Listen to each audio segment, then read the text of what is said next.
Hi guys, I know it's been a while,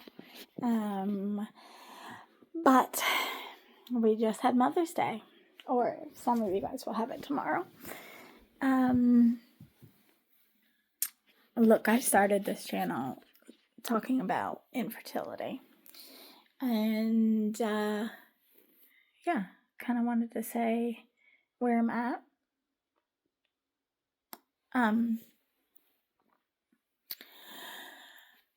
So this Mother's Day rocked me. I didn't cry, but it was so exhausting. A couple months ago, and I may have said a little post on here, I had talked about how I gave wanting a baby up to God, just gave it away, and I have felt such release, and I guess that burden is not there as much.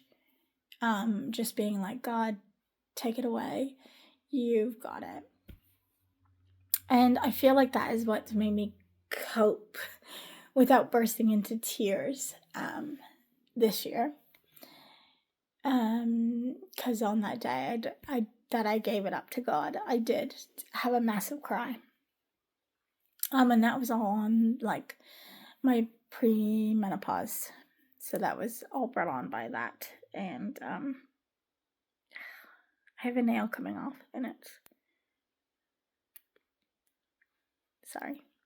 driving me nuts, so I'm gonna take that off. So that happened. And I've been okay since. Obviously, Mother's Day is always hard for me because I feel like in the industry of working in childcare, like things get thrown in your face so much, and I already have to celebrate things like double A because of my industry that I work in, right? And so for the last like 3 weeks, I want to say, we've been doing Mother's Day activities, and I love celebrating moms. Like, they do an amazing job. They go above and beyond for their children, and they just sacrifice so much of themselves. Like, I just feel like moms do not get a break at all. Like, they are pretty much hands-on every single day, every hour of the day, with not much gratitude. Anyway, so I did all my Mother's Day stuff. I planted flowers. The flowers did not go as planned. None of them, for some reason, bloomed. So my boss ended up getting me flowers for each of the parents, which was amazing. And then we gave them like a little, like, tell me about your mom kind of deal that the kids had wrote out, which are so funny when you read some of it. One of the kids said their mom's favorite thing to do was the laundry, the washing. And you're just like, I can tell you your mom's favorite thing is not the washing, mate. They're probably looking forward to the day when you grow up and you can do your own washing. But whatever. Anyway, so they're funny things like that. And so I did that, and then stupidly I went home early at the Easter thing instead of asking to go home early on the Mother's Day thing. But my co-lead was actually really struggling as well. She does have 2 children, but I don't know if she was just struggling being away from her mom this year, or she also was struggling. She said both her kids hated her at the moment. They're teenagers, so, you know, the world's against them and they hate you on any given day.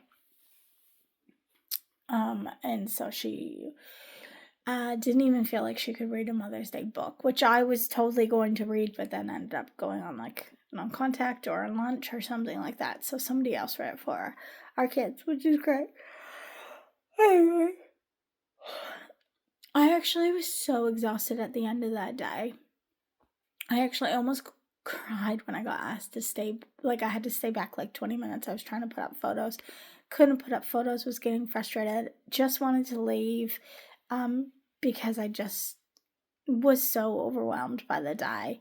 And in fact, I was so overwhelmed that I got home at just before 6. Was literally falling asleep at 6:30. So I actually brushed my teeth. I quickly ate, had a shower, brushed my teeth, and did devotions and went to bed.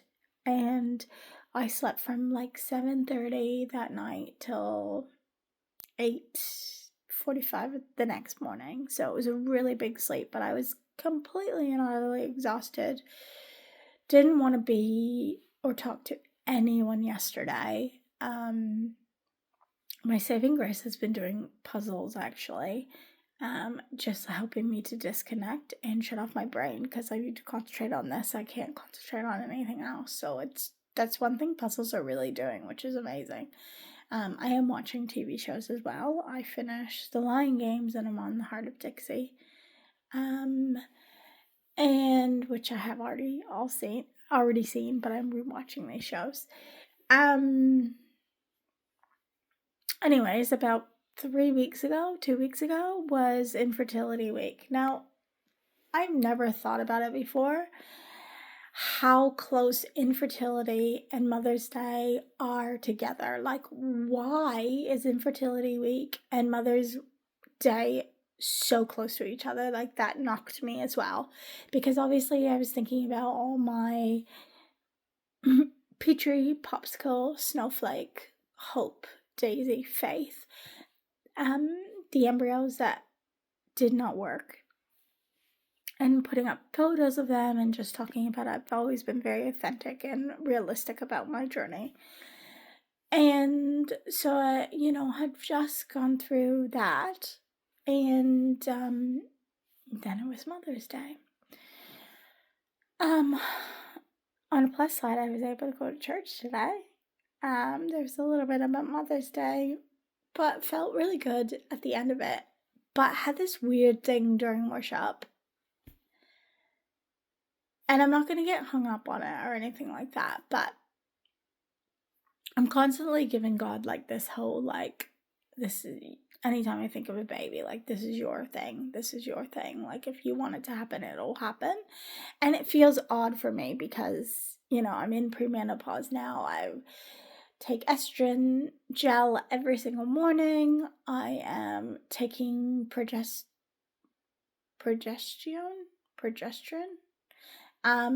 for 14 days of my cycle while I am still regular.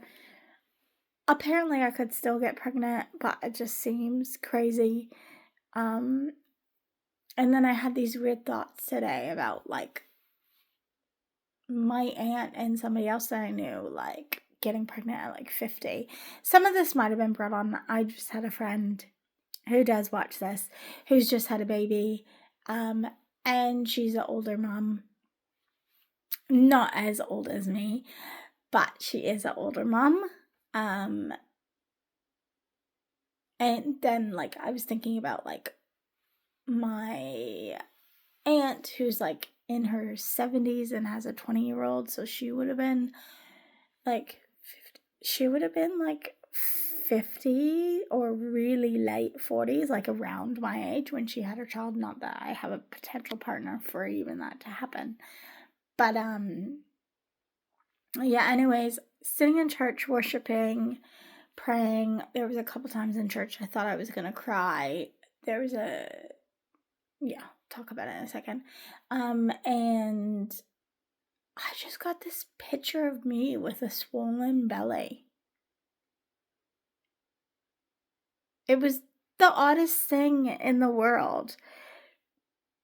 And I just had to, like, say, hey, God, like, if that is from the devil, like, trying to play tricks on me, like, take it away. And it just, I mean, it's a mind fuck for sure.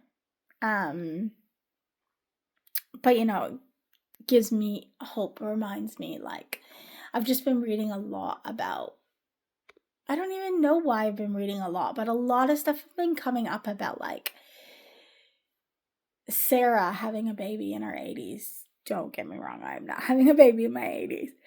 But, like, and Rebecca wanting a child forever, Hannah wanting a child forever, and, like, all these children blessed with children in the Bible at really late stages of their life when they thought they were, like, shop is closed and it's never gonna happen. And they were barren, which essentially I am barren, I guess. Yeah, all these things coming into my mind, which is just mind-boggling because, like I said, I don't even have a partner at the moment. So I don't know how that's supposed to transpire. And it's not like I would get a partner and get pregnant right away because I'm not getting married right away. Yeah, just weird things. Weird how all this is, like, yeah, filtering into my life. Anyway, so I've tried to disassociate from Facebook and stuff. I'm not really feeling Mother's Day at all this year. I just, like, I literally want to go into a hole. I'm not really feeling prepared for work tomorrow. I'm not wanting to, like, because like we said, like my colleague and I talked about, like, this is the one job where you have to plaster a smile on your face, whether you're feeling it or not, because there's little children that need your love and attention and patience. And it's hard. It's hard to give from an empty cup, and I'm feeling like my cup is really empty and there is no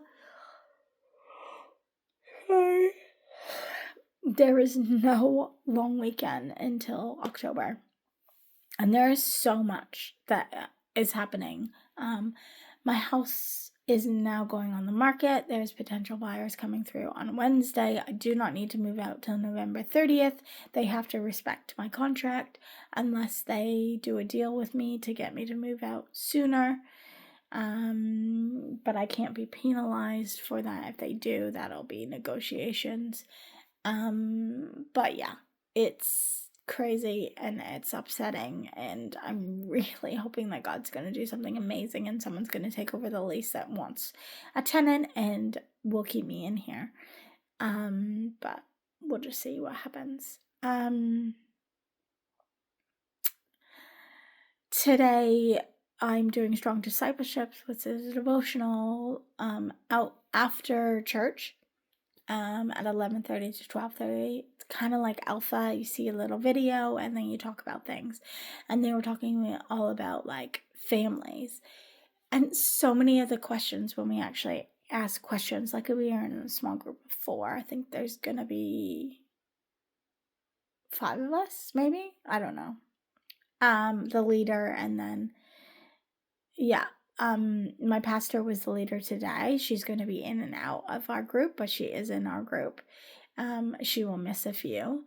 So it's her, this other older lady, and who is divorced as well and has a child. She's a little bit older than me. She's probably in her 60s or late 50s. And then a young girl who is just about to get married in October.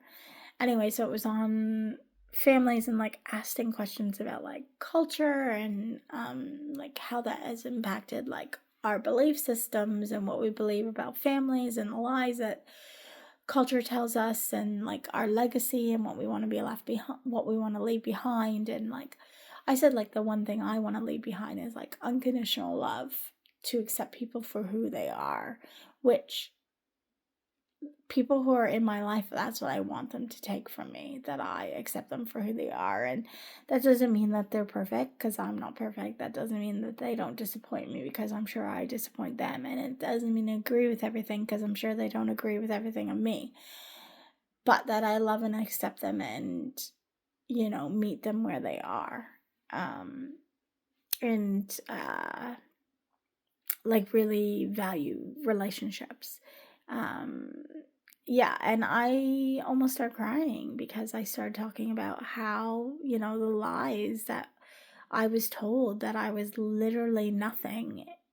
That's what I felt like culture was telling me. If I wasn't a mom and I wasn't a wife, that I had no value. And I'm slowly been learning that I do have value. no matter whether I'm a wife ever again or whether I'm a mom. I am loved uniquely for me. And I am enough as I am. And I have a rich and blessed life without those things. So, yeah. Anyways, that's where I'm at.